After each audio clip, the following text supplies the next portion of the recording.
Ready to step into the labyrinth of Greek myth and meet the woman behind the snakes? Medusa is remembered as a monster. But what if the story you know is wrong? What if Medusa was never meant to be feared but erased? In Ovid's Metamorphoses, Medusa is not born a monster. She begins as a mortal woman, famous not for fear, but for beauty. Among all her features, her hair is said to be the most admired. People came not to fear her, but to look at her. This is important, because in Ovid's version, Medusa's tragedy does not begin with violence, but with admiration. According to the myth, Medusa is assaulted by the god Neptune, known in Greek mythology as Poseidon. This act takes place inside the temple of Minerva, or Athena, a sacred space meant to be protected from such acts. Instead of punishing the god, Athena turns her anger toward Medusa herself. Ovid presents this moment, not as justice, but as divine power asserting itself. Athena transforms Medusa's beautiful hair into living snakes. Her face becomes so terrifying that anyone who looks directly at her is turned to stone. Medusa is not punished because she is evil, but because the gods cannot be challenged, even when they are wrong. From this moment on, Medusa becomes isolated. She is no longer part of the human world, but not fully divine either. She lives on the edge of existence, feared, avoided, and misunderstood. Her power is not something she chose, but something forced upon her. Later in the myth, Perseus enters the story. Sent to kill Medusa, he does not face her directly. Instead, he uses strategy and divine tools. With a mirrored shield, winged sandals, and guidance from the gods, Perseus avoids her gaze and beheads her while she sleeps. Even in death, Medusa's power continues. From her severed neck emerge Pegasus, the winged horse, and Chrysaor, a warrior. Ovid uses this moment to remind the reader that creation and destruction are often linked. Medusa, even as a monster, still gives birth to wonder. Perseus later uses Medusa's head as a weapon, turning enemies into stone, before finally giving it to Athena.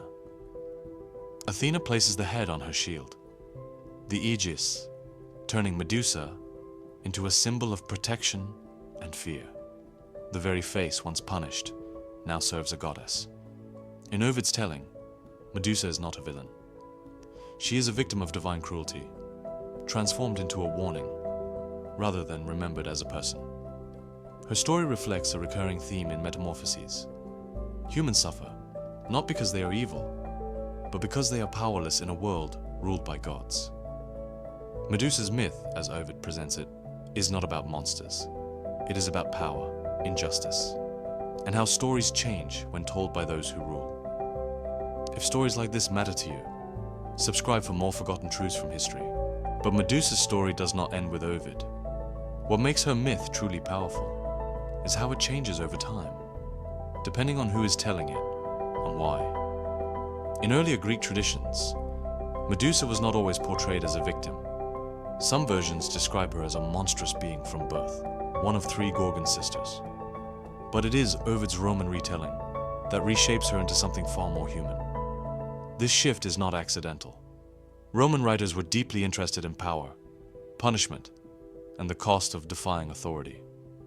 Medusa becomes the perfect symbol of that world. Her image, once tragic, slowly hardens. Artists carve her face into stone. Shields, temples, and armor bear her likeness. Over time, people forget the woman and remember only the weapon.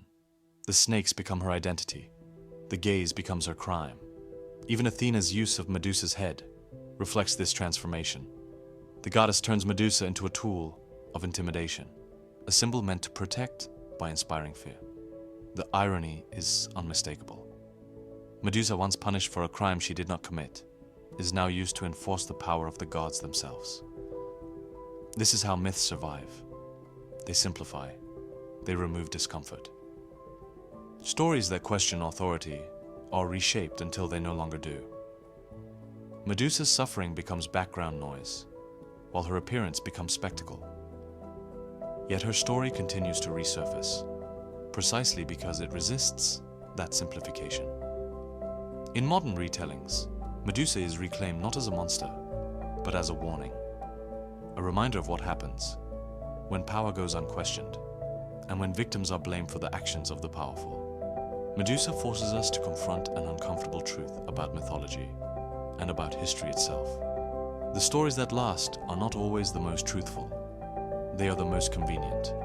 They protect those in power, and they silence those without it. Seen this way, Medusa's gaze no longer turns people to stone. Instead, it asks us to stop, to look more closely, to question why some figures are remembered as heroes, while others are remembered as monsters. Medusa was never just a creature from myth. She was a story shaped by fear, authority, and time. And like all powerful stories, she reveals more about those who tell it than about the one it condemns. Perhaps that is why Medusa still endures. Not because she was terrifying, but because her story refuses to disappear.